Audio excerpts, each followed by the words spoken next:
യാ റബ്ബി ഇലാ മൻ തകിലുനി, തായിഫിൽ ഏറുകൊണ്ട് തളർന്ന ശേഷം അല്ലാഹുവിനോട് ചോദിക്കുന്ന ചോദ്യമാണ്, എന്റെ റബ്ബേ നീ ആരെയാണ് എന്നെ ഏൽപ്പിക്കാൻ പോകുന്നത്? സല്ലല്ലാഹു അലാ മുഹമ്മദ് സല്ലല്ലാഹു അലൈഹി വസല്ലം. അന്ന് രാത്രി പരിശുദ്ധ റസൂൽ സല്ലല്ലാഹു അലൈഹി വസല്ലം തായിഫിൽ നിന്ന് മടങ്ങുമ്പോ നബി ഒറ്റക്ക് മരുഭൂമിയിൽ നിന്ന് നിസ്കാരം തുടങ്ങി. ഏറുകൊണ്ട പകലിന് ശേഷമുള്ള ആദ്യത്തെ രാവാണ്. പരിശുദ്ധ മുഹമ്മദിന്റെ ത്യാഗത്തിന്റെ ദിവസമാണ് സല്ലല്ലാഹു അലൈഹി വസല്ലം. ലോകം നടുങ്ങിയ നേരമാണ്. ദൈവദൂതന്റെ രക്തം ഭൂമിയിൽ ഇറ്റിറ്റ് വീണ ദിവസമാണ്. പരിശുദ്ധ റസൂലിന്റെ വിശുദ്ധ നിണബിന്ദുക്കളാണ് സല്ലല്ലാഹു അലാ മുഹമ്മദ് സല്ലല്ലാഹു അലൈഹി വസല്ലം. വളരെ കഷ്ടപ്പാട്. ആയിഷ റളിയല്ലാഹു അൻഹ ചോദിക്കുന്നുണ്ട്, അവിടുത്തെ ജീവിതത്തിൽ അങ്ങ് ഏറ്റവും കൂടുതൽ ദുരിതപ്പെട്ടത് എപ്പോഴാണ്, കഷ്ടപ്പെട്ടത് എപ്പോഴാണ്? അപ്പൊ പറയുന്നുണ്ട്, ഒന്ന് തായിഫിൽ, മറ്റൊന്ന് ഉഹദിൽ.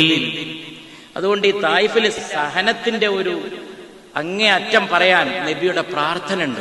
കിലോമീറ്ററുകൾ പരിശുദ്ധ റസൂൽ ഓടി സല്ലല്ലാഹു അലൈഹി. എറിഞ്ഞിട്ട് രണ്ട് ചോരത്തുള്ളി ഇറ്റ് വീണതല്ല, എറിഞ്ഞ് ഓടി തളർന്ന് വീണതാണ് പരിശുദ്ധ റസൂൽ. അപ്പൊ കൂടുള്ളത് സെയ്ദ് എന്ന ചെറുപ്പക്കാരൻ മാത്രമാണ്, നബിയുടെ സേവകനായ സെയ്ദ് മാത്രം.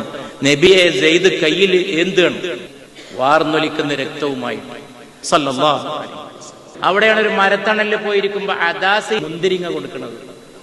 നബി സല്ലല്ലാഹു അലൈഹി വസല്ലം പേര് വെച്ച് പരിചയപ്പെടുമ്പോഴാണ് ആ ചെറുപ്പക്കാരൻ പറയുന്നത്, ഞാൻ നിനേവക്കാരനാണ്. അപ്പോഴാണ് നബി സല്ലല്ലാഹു അലൈഹി വസല്ലം പറഞ്ഞത്, നിനേവ യൂനുസിന്റെ നാടാണല്ലോ എന്ന്. അപ്പൊ ഈ ചെറുപ്പക്കാരൻ ചോദിക്കുന്നു, അങ്ങ് യൂനുസിനെ അറിയുമോ?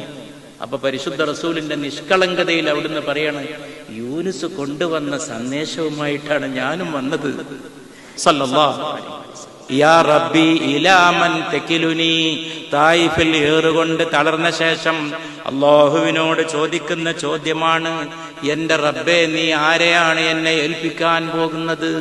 സല്ലല്ലാഹു അലാ മുഹമ്മദ് സല്ലല്ലാഹു അലൈഹി വസല്ലം.